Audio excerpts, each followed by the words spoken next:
African Voices, sponsored by Glow. Rule your world. Glow. He's one of Nigeria's most influential businessmen, the owner of a massive oil company. He's a public figure who's happy to share his private thoughts. I never realized how emotional I was, because I'm close to tears many times, tears of joy, of course, when I have to deal with my children. But as compared to, I'm less emotive about the business. I think that's a much softer side of me that has been revealed. An entrepreneur with a soft center. This week on African Voices, we meet Wale Tinubu, the man hoping to change the way Africa does business. Africa is evolving. Democracy is spreading across the country. Good governance is increasing. Corruption is certainly on a major downturn. It's just not fashionable any longer.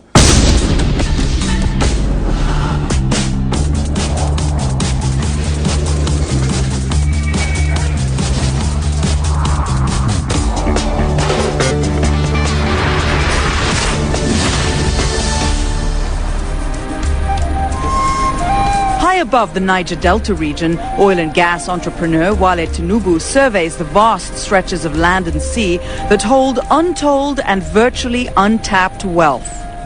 As the CEO of a multi-million-dollar enterprise, his job demands frequent journeys to and from the various oil fields and facilities that are scattered along Nigeria's coastline. I caught up with him during one of his many visits to London and sat down to chat about how it all started.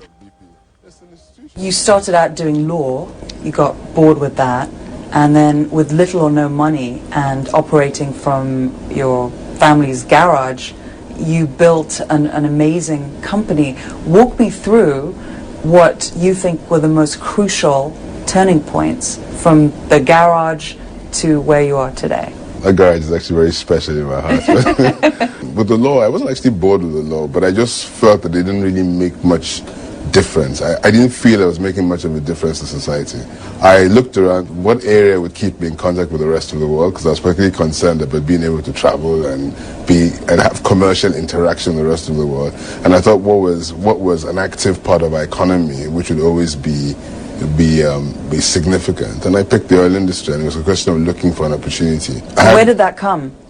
Well, it came from, I was thinking through. I mean, when I got a bit tired of the law, I was looking around and looking for a career change and looking for an opportunity, and it came. I had the opportunity of being in contact with a friend of mine who was a lawyer, another lawyer who became my partner as well, who represented an oil company in the firm he worked for, who was interested in, who had a distress situation with a very small 1945 oil tanker.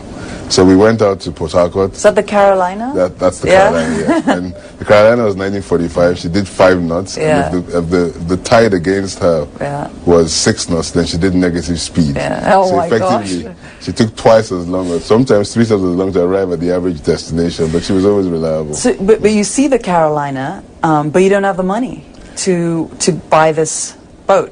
How did you make the deal with people you already owed money to get that boat that really gave you a strong start? Well, first of all, we chartered the boat and we got delayed payments, because one of the things I never assumed in business was I thought everybody paid their bills as and when. So I was quite shocked to find that the largest corporations in the world were always slow in paying their bills. So I then went out to see the owners of the vessel to say, well, since we already owed you so much money, did you think it would be better if we owed you the money in part payments to ownership, as opposed to owing you the money for rentals? And I mean, that may seem like a bit of flawed logic, but I thought it was perfectly logical that I would rather somebody owed me money if the end game was to pay off the asset in full rather than it was a rental.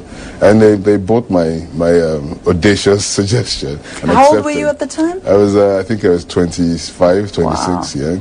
And then we went out and we borrowed, I got my first big loan, which was $100,000, and I had to pay 10% a month in interest. Wow. So we paid 120% per annum, and I thought anybody who would lend me money in the first place, I was so proud that I actually had a loan and I was credit worthy. So if they'd asked me for 20% a month, I was quite willing to go out there and try and get 20% a month in interest. And was it important at the time, because when it comes to people outside of Africa doing business with Africa or a country like Nigeria, it was really important to establish credibility, right? Like you would deliver on time when you said you would deliver, because there's a perception that, oh, these African countries, they won't deliver things on time. And you changed that, didn't you? Yes, we did. In fact, that was actually our biggest selling point, but we did that without realizing. I mean, when you start something and you say, look, I want to do it properly, I want to do it in a world-class fashion, it sticks in your mind. And when we said we would deliver at 3 o'clock, the ship would be there to deliver fuel to the rigs or to the workboats, as and when we said it would. And every time we did that, they would say to us, well, I never knew it was possible to actually receive your fuel on the time when you booked it in Africa. Well, for all the perceptions that you've changed in your activities about Africa, there is still a reality on the ground that people outside and people that when you're operating a business in Nigeria and elsewhere.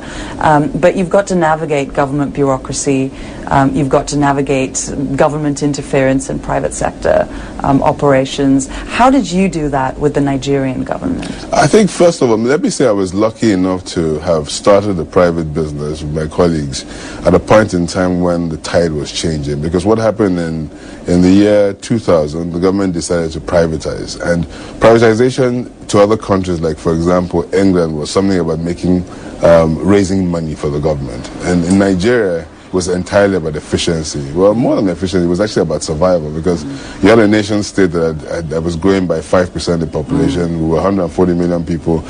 We had power requirements of 15,000 megawatts, yet we produced 5,000. We had petrol queues, huge shortages, housing shortages.